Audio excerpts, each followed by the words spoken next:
I really thought that there was no way that I was going to be able to recover. I was like, there's no way that I'm ever going to be able to come out of this. Like, I'm stuck here forever. And I really genuinely believe that.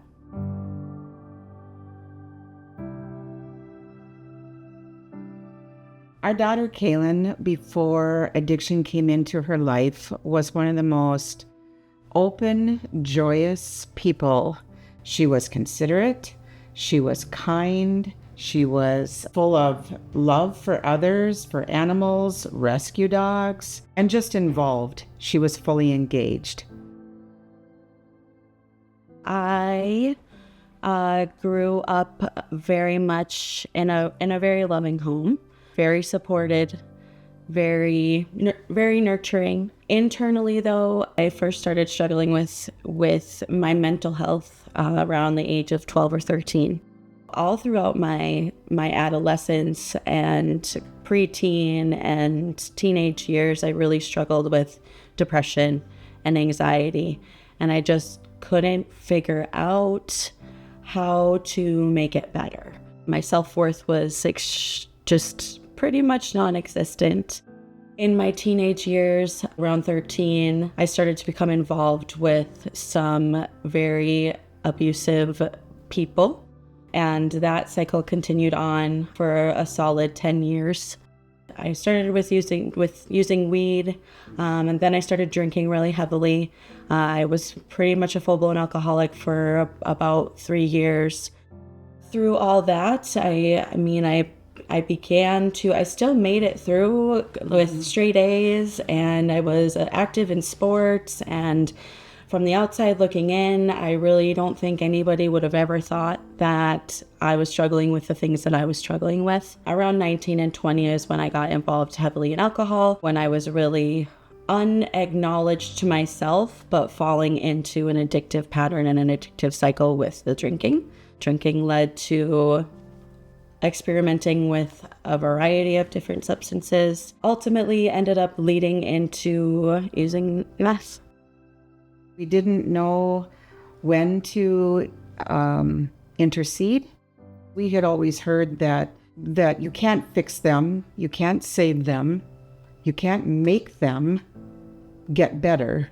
It has to be on their own. The most that we felt we could do at those times was to just be there and remind her again that we are always there and will be for her sobriety, but not for her addiction. I didn't really accept that I was struggling with and or had a problem until I was evicted from my apartment. That was one of the first times that I really felt like, okay, maybe I'm struggling with something more here than that is out of my control.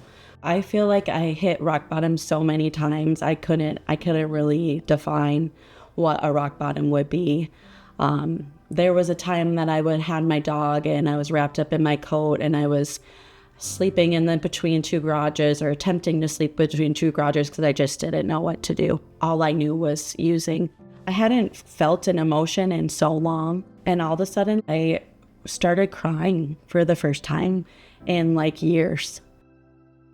I was in a house that you don't want to be in, and I was looking in the mirror.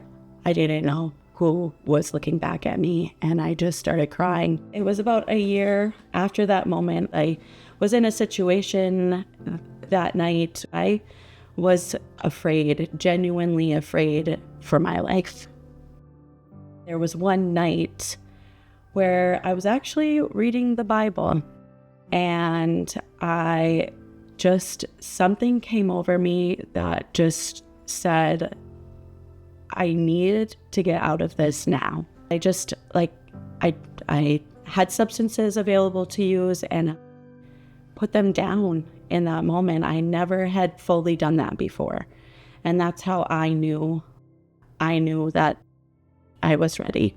My mom had always said that she would be there when I was ready to make that choice, My mom tried to be there for me for a long time, further than she needed to be throughout my addiction. And one of the last boundaries that she had set with me was, when you're ready to get help, I'll be there. And so I knew that I was ready, and I reached out to my mom, and thankfully my mom answered right away.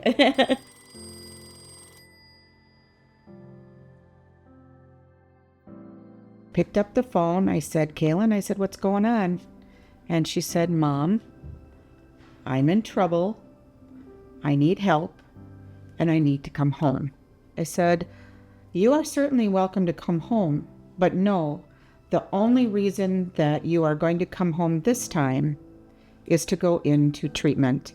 Oddly enough, in that moment, I fell asleep. It was like I could sleep, and I had peace because I knew that it was all going to be over soon. Got myself together and got over there. This is where it hit me. I had to say to myself, my daughter is an addict. She was sullen, her face. She had her complexion that is normally super healthy and vibrant, had sores, and she was emaciated. And I couldn't help myself. It probably wasn't the right thing to say. I said, Kaylin, you look like shit. I called ShareHouse, and this is when I had to actually say it out loud to somebody I didn't know. I said, my 28-year-old daughter is a drug and alcohol addict, and she needs help. When I arrived at ShareHouse, I was scared, anxious, but committed. I was just really I guess whatever is going to happen because this is where I need to be. I just decided that I made the decision. I wanted my life, but I wanted to rebuild my life. And it was so crazy to feel like I have a power again in the matter of my life, and that these drugs are not going to choose for me, and that people around me are not going to choose for me anymore. ShareHouse does a really good job of making sure that the people that are here want to be here and are working hard at saving their lives. Some of the biggest challenges that I faced in active treatment here are just wondering if I'll really be able to do it, and wondering if I'm gonna fail.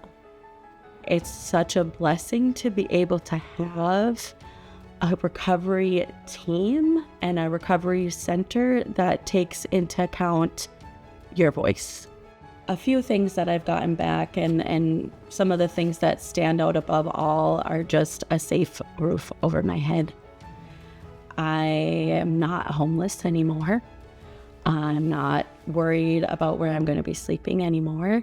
With my relationship with my family and my mom, and we get to see each other and we talk to each other on the phone. And now my mom has a grandson that she gets to see at least once a week, and they're an active part of my life again.